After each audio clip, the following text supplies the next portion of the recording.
So guys, good morning. Nasa third day na tayo dito sa Taiwan. So, this time nasa Siemens Station tayo. Bandang Siemens Stations, exit 6. Ayun siya, Siemens Station, exit 6.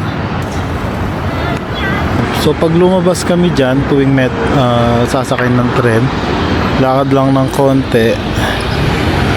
Ito yung hotel namin. Same location ng Westar. Diyan sa may Watson. Yan, dyan. So ngayon maglalakad tayo banda dito. Tingnan natin, may makikita tayong nagbebenta ng dito, almusal. At matry natin ulit yung mga food nila. Yan pala yung Red House. Mamaya pupuntahan namin. Kasi kahapon sarado yan eh. Parang hindi din mga morning person yung mga tao dito. Hindi ko lang alam. Pero actually, masyado namang maaga. Saktong 6 AM eh. Baka mamaya. Hindi pa kasi kami lumabas ng mga alas 8, alas 9. Usually kasi kapag umaga, nagtatrabaho pa kami online. So usually nakakalabas kami mga alas 11, alas 12, ganun. Magaganda yung mga daan nila dito, aspalto lagi, Tapos yung mga daan nila hindi siya maraming steps, puro lang sila ramp halos. Napaka nila, stroller friendly at saka wheelchair friendly para sa mga disabled.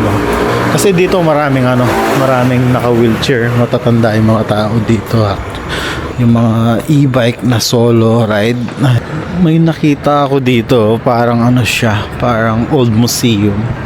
Nakasulat doon collections of Taipei archives. Tingnan ko muna kung pwedeng mag-camera. Susarado pa siya. May mga tao, para siyang maliit na park din sa labas. Tapos may mga nag-exercise, mga nagme-meditate dito. Mga elderly. Maraming elderly dito.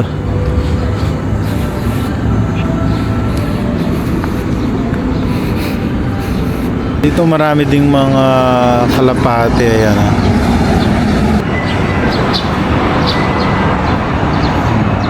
Kahapon may kinainang kaming restaurant doon sa malapit sa National Immigration Agency. Ang sarap, grabe. Kumain kami ng noodles tsaka yung fried tofu nila. Kung mahilig ka sa tofu, dito medyo marami silang flavor ng tofu. Katulad namin, mahilig kami sa tofu. So medyo makukuha kaming idea paano iluto ng mas masarap yung tofu.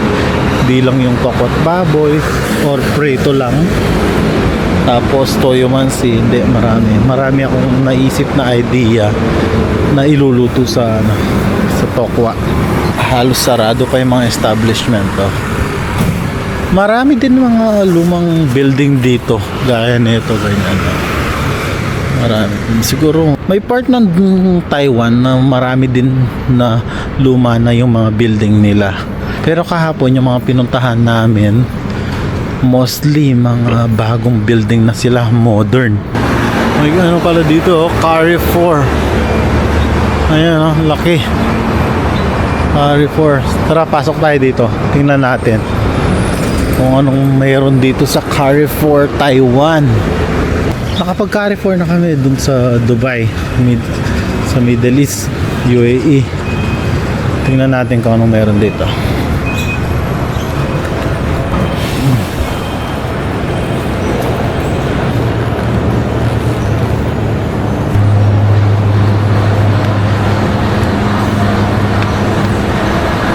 So sa Carrefour usually ganito yung nila, escalator nila. Pag dinaan mo dito yung shopping cart, yung gulong niyan mag-i-stack yan sa gitna. Mag-i-stack yan sa gitna dyan. So hindi na siya gagalaw. So dahil maaga pa, wala pa yung mga tinapay. Usually puno itong mga tao.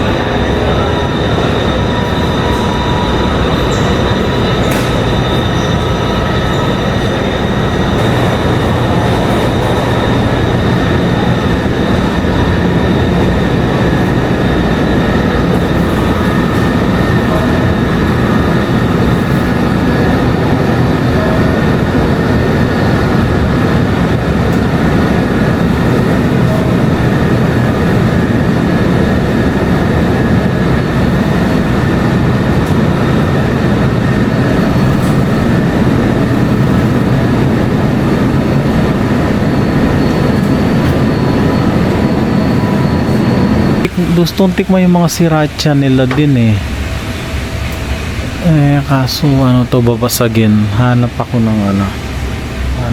ng naka-plastic lang para hindi delikado sa biyahe. So yung mga meat nila dito mura kasi itong ribs na to ano lang oh, for 1 kilo ano na siya 426. Ito bibiling ko para sa mga bata, gusto nila yung pocky strawberry, ano lang siya 71. May nakita tayo dito orange, Mayvel orange. Mahilig sa orange si Summer, so bibilan natin siya kahit konti lang.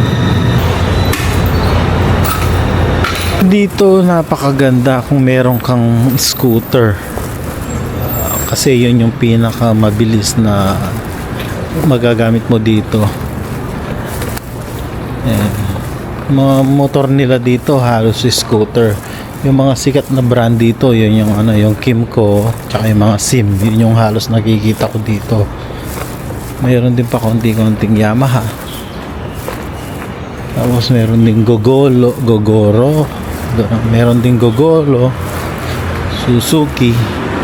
Pero pinaka main yung SIM at tsaka Kimco. Yung marami kong nakita dito. Hindi man sila masyadong ma-setup sa kanilang mga scooter kasi pang lang na ang daily drive nila papuntang trabaho.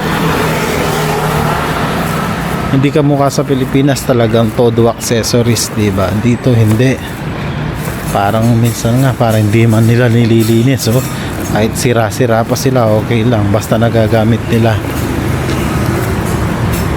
Napaka-convenient kasi kung meron kang scooter dito eh.